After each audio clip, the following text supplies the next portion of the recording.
Student, in biological classification, we will see about the characteristic feature of the 5-kingdom classification. As we know that the Irish Whittaker gave 5 kingdoms for the classification of organism on the earth. So these 5 kingdoms are Monera, Protista, Fungi, Plantae and Animalia. Now these are the some category that we will understand here. According to that, these are the bases for the classification by Whittaker. These bases are the cell number, cell type, cell wall, the nuclear membrane, body organization and mode of nutrition. Now see here, in Monera, as we know that the Monera only belong to the prokaryotic organism. So that cell number must be unicellular. Okay? So they are all unicellular prokaryotes. Monera includes prokaryotes, so these all organisms are unicellular.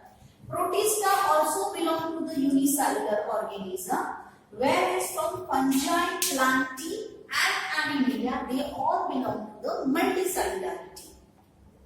Second criteria, cell type.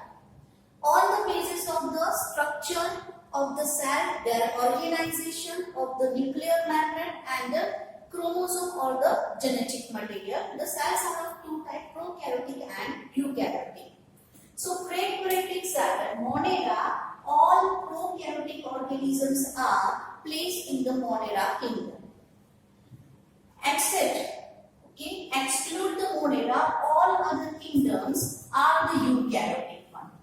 Okay, so Protista belong to the unicellular eukaryotic that we can see. Okay, where from fungi to Animalia we see that they are multicellular eukaryotic one. Moreover to that, if we see the presence of cell wall, so in Monera kingdom the cell wall is there but it is non-cellulose. Basically here the cell wall is made up of polysaccharide along with amino acid. Okay. So it is also called the amino sugar also. The cell wall is also called amino sugar. Basically the cell wall is here made up of peptidoglycan. So the cell wall, it is a very peculiar characteristic feature of this prokaryote or the kingdom Monera. Okay, they are non-cellulosic. The cell wall is made up of polysaccharide along with the amino acid. So this amino part is there and the polysaccharide, which is generally called the sugar, so it is also named as amino sugar. And the combination of the peptides that belongs to the protein, that is called the amino acid units are there, and glycan that belongs to the polysaccharide. Okay, so they are peptidoglycan. When we are talking about the Protista, cell wall is present in some that we will discuss in detail when we will see the all kingdom particularly.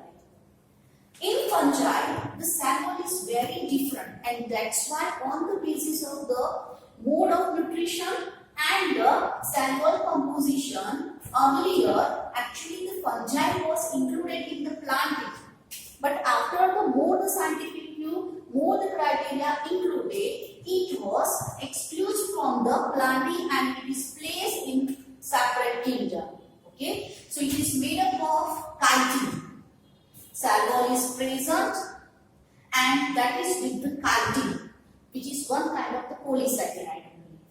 Whereas in the plant, as we know that in plants it is a typically cellulosic cell wall is there, and as we know that in animal cell the cell wall is absent, so the cell wall is absent, they are devoid of cell.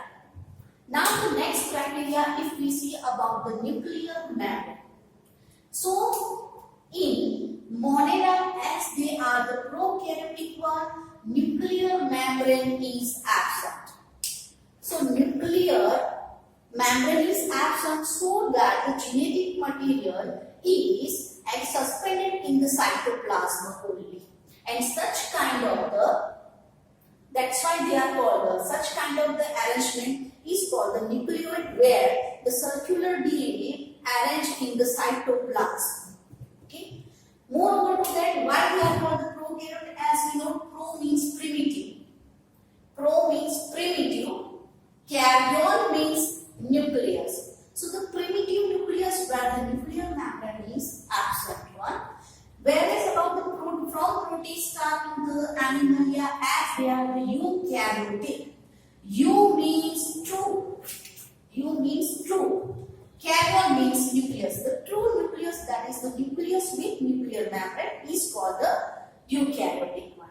So nuclear membrane is absent in Monera and all other except, okay, in all the kingdoms from protista to the animalia, it is present as the cells are eukaryotic one. The next one is the body organization. So body organization reveals us about the complexity of the organism, which also tells us about the phylogenetic aspects. Phylogenetic aspect, that is called the evolutionary aspect. So gradually its complexity increases as we go from Monera to Animalia. So as Monera and Protista, they are unicellular, so their body organization is only cellular one. Whereas if we see from fungi to the Animalia, so in fungi, as they are here just next step to the Protista, they have shown multicellularity and the arrangement of the loose tissue is there. One step ahead we go in planting, so different kind of the tissues are present, and moreover to that they have distinct organs also, but in plants organ system is not found. Whereas in Animalia, tissues are there, different types of tissue, we don't have tissue system, whereas in plant tissue system is present. Remember that in plants tissue system present, tissue system is not found in the animals. Okay, but instead of that we have organ system. So all animals show the cellular organization from tissue level to the organ level and then up to the organ system level. Next category is about the mode of nutrition.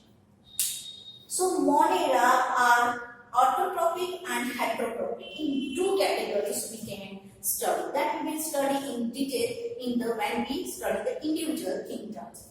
So autotrophic nutrition, that we know that the food obtained by them, okay, food is synthesized by themselves by either they are of two category of autotrophic nutrition. They are chemosynthetic or the photosynthetic. Okay, chemosynthetic, that means with the help of the chemical reaction. Actually in chemosynthetic, inorganic compounds, they are oxidized, that is in presence of oxygen, okay, that is presence in oxygen, they liberate energy and moreover whatever another product of the processes are there. Okay, so here the oxidation of the inorganic compounds takes place. So here the source of energy is chemical reaction. The source of energy is chemical reaction. That's why we are called the chemosynthetic. Photosynthetic, that as we know that the solar energy, right? Solar energy helps the plant, or the here we can say Monera, to synthesize their food and obtain the energy. In heterotrophic nutrition, they are either saprophytic or the parasitic. So in saprophytic, they obtain their nutrition from the dead and decaying organic matter. Moreover to that, in the case of the parasitic, they live in or on the body of other organisms and take nutrition from their food, which is called the parasitic one. In Protista, they are also autotrophic, that is photosynthetic one, and heterotrophic nutrition is there. In fungi, they are also, fungi is entirely heterotrophic. Okay, majority of fungi are the saprophytic saprophytic and some are the parasitic one. All plants we know they are the autotrophic, that is they are the photosynthetic. As we know that the energy demand of all organisms on the earth derived from the plants. Okay, as it is the only category of organism which use the solar energy.